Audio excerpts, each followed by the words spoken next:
All right, let's dive into something really unique today. We're going to decode a document that is, well, a puzzle all by itself. It's not presented as a story you'd pick up in a bookstore. Instead, it claims to be an official investigation, Case File 0006, also known as the Xen Oakers files. So let's break this thing down and see if we can figure out what we're really looking at. Right off the bat, the person who supposedly wrote it, the protagonist, Boss Lady Claudia Reid, throws down the gauntlet.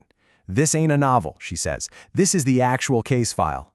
She's telling you, forget stories, I'm giving you evidence. This one quote, it's pretty much the key to this whole thing. And this is where it gets really interesting. You've got this built-in contradiction.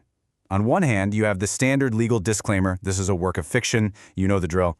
But on the other hand, in the author's own note, she says this is a real case file, 100% how it went down in Queens. So, which is it, a story or a leak? That's the game we're playing here. Okay, you know what? For now, let's take her at her word. Let's treat this like it's a real investigation. We're going to dive into the world that Claudia Reid lays out for us, and we'll start where any good case starts, the location. The entire operation supposedly goes down in this one place, Xen Oakers. And look, on the surface, it's just a normal condo complex in Queens, nothing to see here. But according to this file, if you look closer, especially in the basements, that's where the real story is.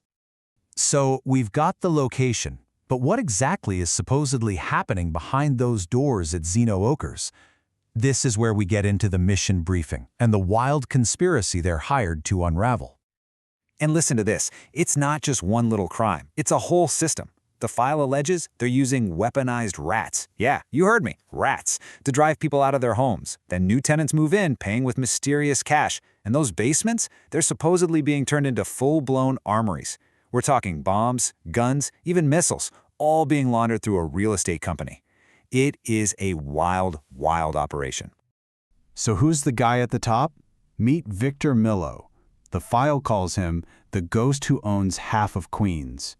To the world, he's just this charming, successful real estate guy.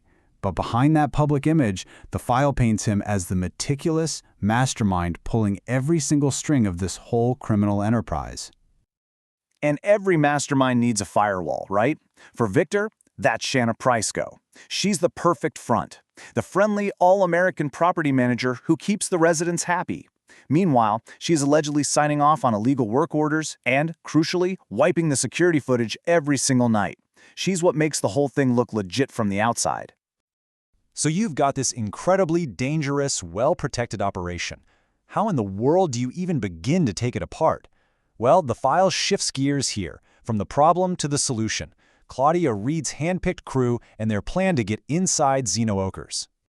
And this quote right here tells you everything about their mindset.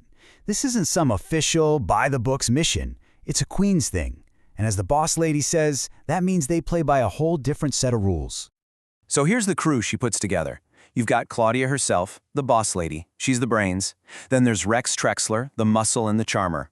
Chad Melka is their tech guy, the bomb expert. And you've got William Wheezy Cantor, the ghost, the locksmith who can get them in and out of anywhere. It's your classic specialist team. And their original plan is just brilliant. It's called the Midnight Skate Drop. Super surgical. They figured out Shana wipes the footage every night, giving them exactly a 7-minute window. The plan is to slip past the lookouts, get into the basement, grab the missiles, and get this, load them into laundry carts and just wheel them out. Clean, quiet, and gone before anyone knows a thing. But of course, a plan that clean was never going to happen, was it? This is where the file just throws a massive wrench in the works, revealing the true power behind this whole conspiracy. Yeah, that escalation has a price tag, $4.2 billion. That's the alleged net worth of a guy named Muhammad Ek Shek. He's the international money man supposedly funding this entire thing. Suddenly, Victor Millo looks like small time. This is the real ghost in the machine. So, just as the stakes get raised with this massive new villain, a new player joins our team. A total wild card who's about to take that nice, clean, surgical plan and light it on fire. And his name is Roman Steele. I mean, what an entrance. He basically shows up and tells the crew, the only reason you're going to survive this is me. He's a ghost operator with a ton of confidence, and he makes it clear the game is completely changed. So with Roman Steele in charge, that whole 7-minute surgical strike is out the window. The new plan is this frantic, insane 48-hour sprint. Look at this thing. It starts at a ghost airport in Queens, involves a cruise ship, private jets out of Jamaica, and ends with splitting cash in Panama. The clock is ticking, and the mission just went completely global. And this is where the document takes a really fascinating turn.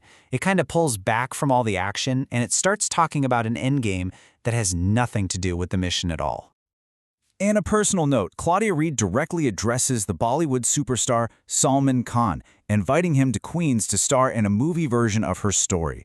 She's not just pitching a movie. She has this amazing vision of blending the grit of her neighborhood with big-time Bollywood star power. It's incredible. The file even includes this, a fantasy cast for the movie that doesn't even exist. And it's a heck of a cast. Daniel Kaluuya as Rex, Riz Ahmed as the villain, Victor, and she casts Zendaya to play herself, Boss Lady Claudia. And get this, she gives Zendaya 2 awards for Best Supporting Actress and Most Feared Character. It's just a really fun, telling look at how the author sees her own story. Which brings us right back to the beginning, to this final question. We've gone through the case, the crew, the conspiracies, and even the dream movie cast. So what exactly are we holding in our hands here? Is Case File 0006 a really clever novel, a screenplay in disguise, or is it maybe a genuine warning, just wrapped up in the language of fiction? That's the real puzzle at the heart of these Xen Oakers files.